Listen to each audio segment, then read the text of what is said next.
여러분, 사실은 어찌 생각해 보면 기독교는 약간 좀 이상한 종교라고 할 수 있습니다. 왜냐하면 사실은 다른 종교들에도 부활이나 영생이나 이런 개념들이 있습니다. 그런데 그런 것을 왜 가지고 있냐 하면 그들이 주장하고 있는 내용의 사상의 흐름에 따라 그게 없으면 안 되니까 그런 사상들을 만들어 놓고 논리적으로 그냥 주장하는 것입니다. 근데 우리 기독교는 다릅니다. 우리 기독교는 진짜 그런 일이 있다고, 진짜 그런 일이 있었다고, 오늘 우리 교회만이 아니라 대한민국에 있는 모든 교회들이, 대한민국의 교회들만이 아니라 전 세계에 있는 교회들이 뭐라고 얘기하냐 하면 예수님은 죽었다가 살아나셨다라고 말하는 거예요. 여러분, 믿어지세요? 여러분, 사람이 죽었다가 살아날 수 있어요, 없어요?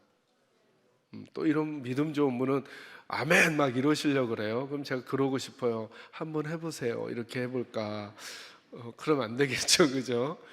여러분, 저와 여러분의 믿음이라는 게 뭐냐 하면 제가 늘 말씀드리잖아요. 뜬구름을 잡거나 추상적인 게 아니에요.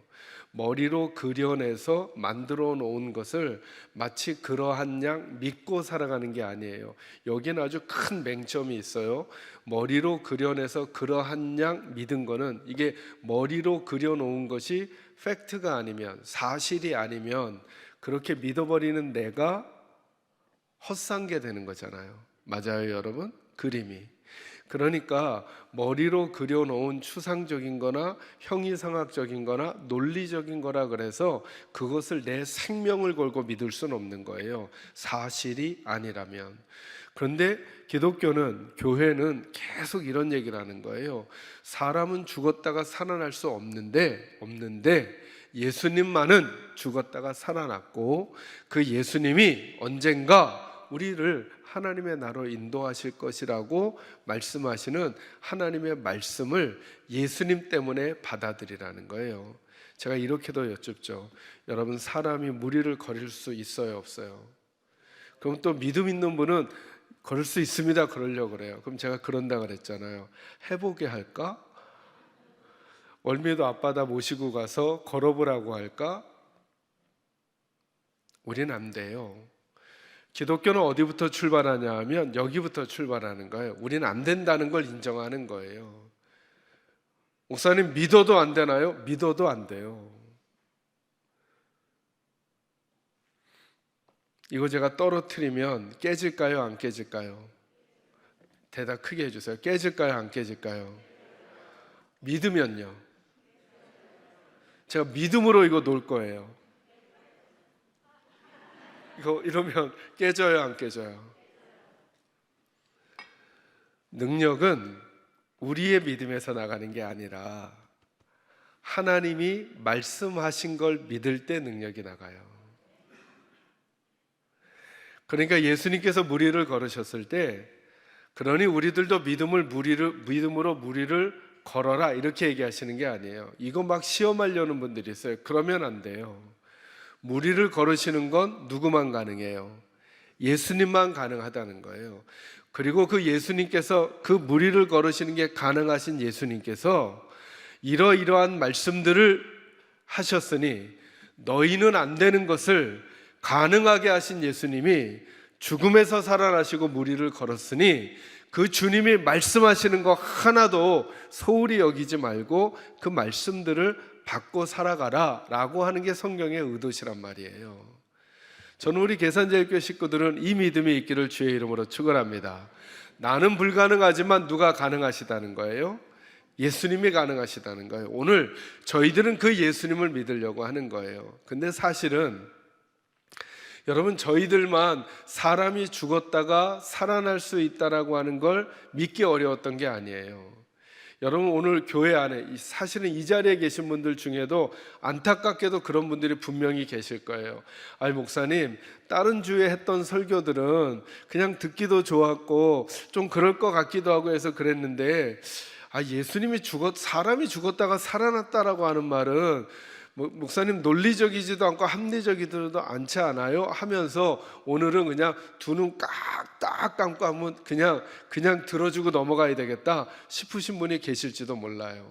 왜요? 사람이 죽었다가 살아난다는 것은 우리 수준에서는 불가능한 일이기 때문에 그래요. 근데 그거를 우리만 그런 게 아니라 성경에 나타나 있는 오늘 본문의 여인들도, 그리고 예수님의 제자들도 사람이 죽었다가 산다는 걸 믿지 않았어요. 심지어 그들은 누구 말도 믿지 않았냐면 예수님이 한 번, 두 번 하신 게 아니거든요. 예수님이 계속 말씀하셨어요. 내가 예루살렘에 올라가 사람들에게 고난을 받고 죽었다가 3일 만에 살아날 거라 그랬거든요. 근데 제자들도 안 믿고 오늘 본문의 여인들도 안 믿었어요. 오늘 저희가 읽었던 누가복음 24장 1절 말씀은 언제부터 시작되는 거냐 하면 예수님이 돌아가신 지 3일째 되는 날이에요. 그러니까 이날은 예수님이 뭐 하실 거예요? 부활하실 거라고 약속한 날인데 여인들이 어떻게 하나 보세요. 1절부터 4절까지 같이 읽습니다. 시작. 안식 후 첫날 새벽에 이 여자들이 그 준비한 향품을 가지고 무덤에 가서 돌이 무덤에서 굴려 옮겨진 것을 보고 들어가니 주 예수의 시체가 보이지 아니하더라. 이로 인하여 근심할 때에 문득 찬란한 옷을 입은 두 사람이 곁에 섰는지라. 아멘. 여러분, 여인들이 하신 두 가지 행동에 주목해 보세요. 1절에 보니까 이렇게 말하죠. 안식 후 첫날, 그러니까 이제 예수님이 부활하시겠다고 말씀하셨던 날이에요. 그날 새벽에 이 여자들이 준비한 무엇을 가지고 갔다 그래요? 자, 향품은 죽음을 위해서 필요한 걸까요? 아니면 부활을 위해서 필요한 걸까요? 죽음을 위해서 필요한 거거든요. 그러니까 이 여인들은 어떤 마음으로 간 거냐 하면 우리가 그동안 사랑했던 예수님이 죽으셨으니까 그게 안타까워서 그 예수님의 죽음을 잘 마무리해 드리려고 향품을 가지고 어디에 갔던 거예요? 무덤에. 그러니까 부활은 생각에도 있었어요? 없었어요? 없었어요. 오늘 우리들과 똑같아요. 사람은 죽었다가 살 수 없다고 생각한 거죠. 이 사람들도. 또 하나 이 사람들의 모습을 잘 보세요. 그런데 보니까 돌이 무덤에서 굴려 이렇게 옮겨졌다는 거예요. 이 고대 근동 지역의 그 무덤들은 이런 특징이 있는 것들이 간혹 있었어요. 동굴 안에 무덤 시신을 갖다 놓고 바깥에 그 시신을 가져갈까봐 큰 돌을 가져다 놓은 거예요. 아무도 함부로 못 옮기게.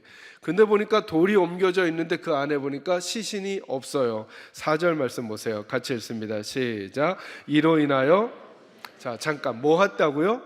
근심했다는 거예요. 그러니까 예수님이 부활하시면 근심할 게 아니라 기뻐해야 되는데 이 사람들은 근심한 거예요. 왜요? 뭐가 없어져서? 예수님 당연히 죽어서 시신이 있어야 되는데 이 시신이 없어져서 걱정하고 속상해했다는 거예요. 그러니까 이 여인들은 부활을 생각이라도 했어요, 안 했어요? 안 했다는 거예요. 여인들만 그런 게 아니에요. 제자들도 그런 거예요. 그런데 이 여인들에게 이제 그 두 사람이, 천사인 두 사람이 설명해 주는 거예요. 왜 산 사람을 죽은 가운데 찾느냐? 그러면서 뭐라 하냐면 이렇게 말해요. 저기 한번 보셔요. 5절 6절 같이 읽어볼까요? 읽습니다. 시작. 여자들이 두려워 얼굴을 땅에 대니 두 사람이 이르되 어찌하여 살아있는 자를 죽은 자 가운데서 찾느냐? 여기 계시지 않고 살아나셨느니라. 갈릴리에 계실 때에 너희에게 어떻게 말씀하셨는지를, 자, 이 여인들에게 이미 얘기한 적이 있다는 거예요. 갈릴리에 있을 때에 어떻게 이야기하셨는지를 뭐 하라고요? 이 단어 잘 기억해 놓으세요. 뭐 하라고요? 기억하라고. 그런데 이 여인들은 기억이 안 되는 거예요. 그래서 이렇게 설명을 하니까 이때서야 알아줬어요. 그래서 이 여인들이 누구에게 말하느냐 하면 사도들에게 말하는 거예요. 9절부터 제가 읽어갈게요. 무덤에서 돌아가 이 모든 것을 11 사도와 다른 모든 이에게 알리니, 11절을 같이 읽습니다. 시작. 사도들은 그들의 말이 허탄한 듯이 들려 뭐 하지 않았다고요? 믿지 않았다. 여자들만 믿지 않은 게 아니라 이 여인들은 누구냐 하면 예수님을 너무 사랑했던 사람들이죠. 제자들은 누구예요? 예수님에게 목숨을 걸었던 사람들이에요. 그런데도 불구하고 예수님이 말씀해 주셨었는데 제자들도 뭐라고 여겼냐면 사도들은 그들의 말이 어떻게 느껴졌다고요? 허탄한 듯이. 영어 성경으로 보면 여러분 가끔 왜 우리 넌센스 퀴즈 한다 그러잖아요. 그들의 말이 넌센스라, 장난처럼 들리고 허무맹랑해 들리고 믿을 수 없는 이상한 얘기처럼 들었다는 거예요. 예수님 부활하셨다는 얘기를. 예수님이 제자들에게 내가 부활할 거라고 얘기하셨어요, 안 하셨어요? 3번씩이나 말씀하셨다 그랬잖아요. 그 3번이라는 게 어떤 의미의 3번일까요? 잊어버리지 않도록 반복해서 말씀하신 거잖아요. 그런데 그들은 그게 들리지 않는 거예요.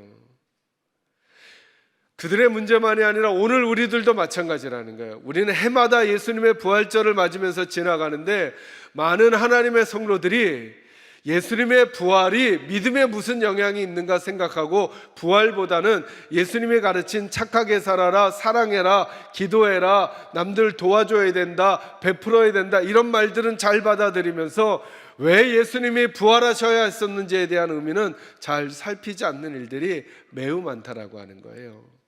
그래서 여러분, 오늘 저와 여러분이 나눌 첫 번째 말씀이 뭐냐 하면, 저와 여러분의 믿음이 정말 예수님을 사랑해야 되는 믿음이 필요해요.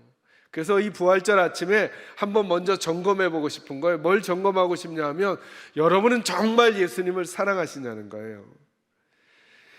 오늘 이 여인들에게 문제가 많이 있기는 하지만, 여러분, 여인들은 지금 어디를 찾아가고 있어요? 무덤을 찾아가고 있어요. 그죠? 여러분, 왜 무덤을 찾아갈까요? 예수님을 뭐 하니까? 예수님을 사랑하고 예수님이 그리우니까. 부활까지 그들의 마음이 가지는 못했지만 그들이 예수님을 정말 사랑한 거예요. 여러분 생각해 보세요. 예수님은 어떤 의미의 십자가를 지신 거냐 하면, 다른 사람에게 박수 받는 십자가를 진 게 아니에요. 그 당시 모든 사람이 예수님을 손가락질하고 예수님을 멸시하고 예수님을 반역자 취급하고 바라바보다도 더 부끄럽게 진 십자가예요. 그래서 누군가가 손들고 나 예수님 사랑해 라고 말할 수 없도록 만들어진 게 예수님의 죽음이거든요. 근데 이 여인들은 그 예수님을 잊지 못해서 예수님에게 찾아나가고 있는 거예요. 왜요? 예수님을 뭐 하니까? 사랑하니까. 근데 너무 재미난 일이 오늘날도 벌어지고 있어요. 오늘날도 나 예수님을 사랑해, 나 교회 다녀 라고 말하는 게 부끄럽게 느껴지는 것 같은 시대를 우리가 살고 있어요.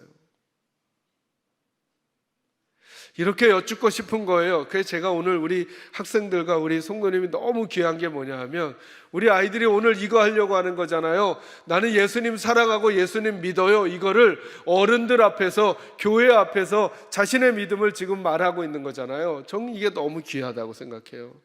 여러분에게 박수 쳐주고 싶어요. 해줄까요? 한번? 박수 쳐주고 싶어요. 네.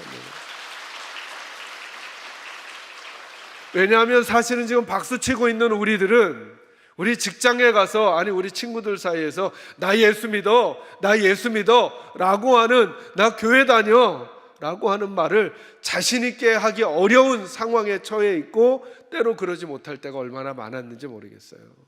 근데 이 여인들은 이러다가 해코지 당할지도 몰라요. 너 예수 편이야? 너 십자가에서 죽은 예수 편이야? 근데 지금 무덤에 온 거야? 라고 그 경비병들한테 비난당하고 힐난당하고 조난당하고 그리고 어려움을 당할지도 몰라요. 아니, 주변 사람들에게 예수를 쫓은 사람이라고, 저 반역자 예수를 쫓은 사람이라고 욕먹을지도 몰라요. 그런데 이 여인들은 그들의 시선보다 뭐가 더 중요했어요? 주님을 사랑하는 마음이 있었다는 거예요. 전 이 마음이 우리들에게도 있었으면 좋겠어요. 너 아직도 교회 다니냐?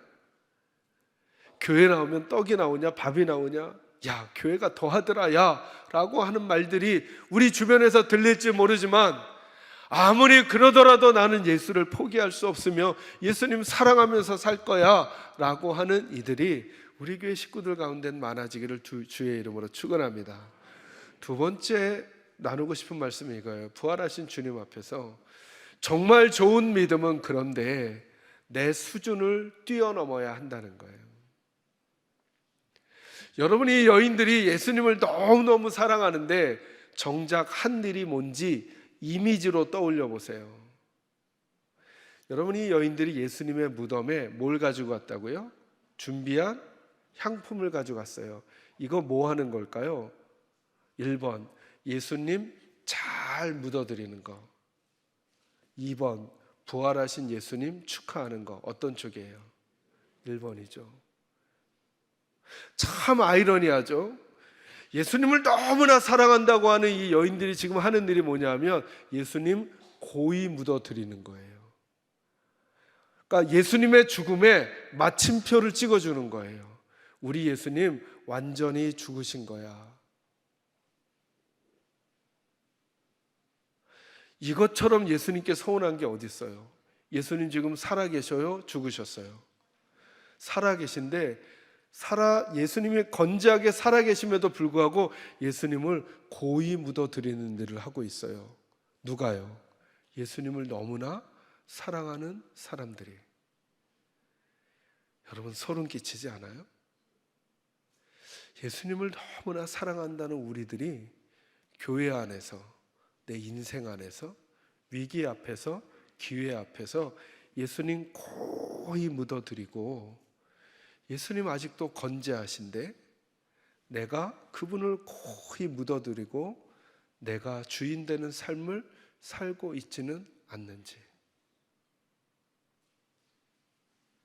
이 여인들의 본심을 여쭤보면 다른 사람들은 아무도 움직이지 않는 그 시간에, 아무도 슬퍼하지 않는 그 시간에, 아무도 안타까워하지 않는 그 시간에, 아니 안타까워하지만 움직이지 않는 그 시간에 이 여인들은 귀한 향품을 준비해서 예수님의 무덤에 가서 예수님의 시신에 발라드리고 예수님의 죽음을 기려주려고 했어요.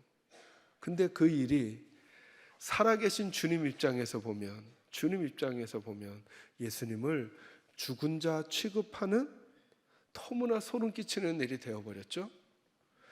저와 여러분이 혹시 하나님 앞에서 하나님을 위해서 한다고 하는 그 일이, 하나님을 사랑해서 한다고 하면서 하는 그 일이 지금도 건재하시고 살아계시며 지금도 주인이시고 우리를 통치하시는 하나님은 고이 묻어드리고 우리 목소리와 우리 생각과 우리 주장만 커가지고 혼란스럽게 해드리면서 하나님을 마음 아프게 하는 것은 아닌가라고 하는 걸 살펴볼 필요가 있다는 거예요. 그렇게 된 이유가 뭐예요? 자기 수준을 벗어나지 못하는 거예요. 주님을 사랑하는데 자기 수준에서 주님을 사랑하는 거예요. 왜요? 죽은 자는 살아날 수 없다는 거예요.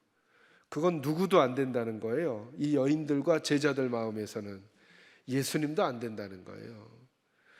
그러니까 자기 수준 때문에 예수님을 자기 수준으로 끌어내려 예수님을 사랑하는 거예요.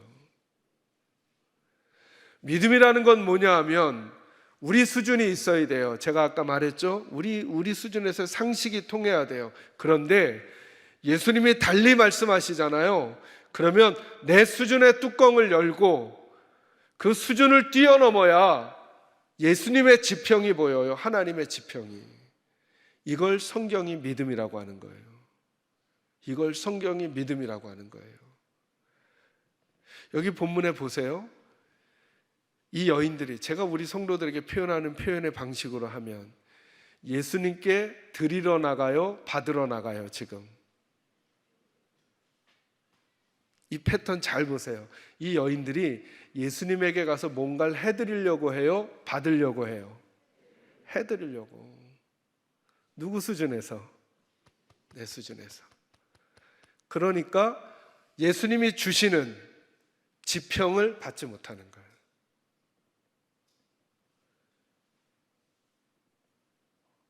그래서 믿음은 우리가 무엇을 했다로 설명되지 않아요. 예수님께로부터 받아야 돼요. 그래서 내 수준이 열리고 내 지평이 넘어서지고 내가 새로운 걸 받아야 하나님의 세계가 보이는 거예요. 이거 안 보이잖아요. 이 지평을 뛰어넘지 않잖아요. 그러면 우리는 교회 생활하면서도 항상 도덕적이고 윤리적인 우리 수준밖에는 안 돼요. 저는 우리 사랑하는 계산제일교회 식구들의 예배 시간에, 기도 시간에, 설교를 듣는 시간에 여러분의 세상의 뚜껑 위로 하나님께서 그 지평을 부수고 들어오시는 일들이 있기를 주의 이름으로 축원합니다. 그러면 다른 게 보여요.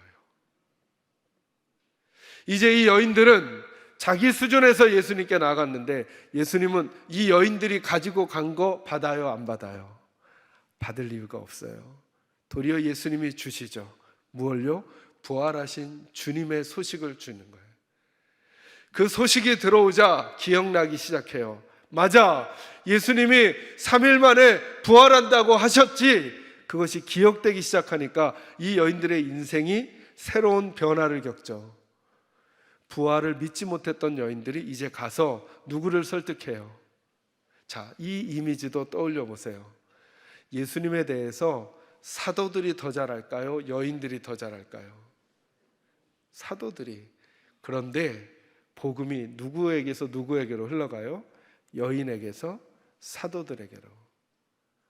주님을 체험하고 주님을 알게 된 이 여인들이 다른 이들과 구분되는 거예요. 제가 특세 기간에도 이 말씀 드린 적이 있는데요. 하나님의 사람들이 어떻게 하나님의 사람 아닌 사람들, 그 외의 사람들과 구분되는가? 딱 하나밖에 없어요. 하나님께로부터 받으면 그 사람이 딱 구분돼요.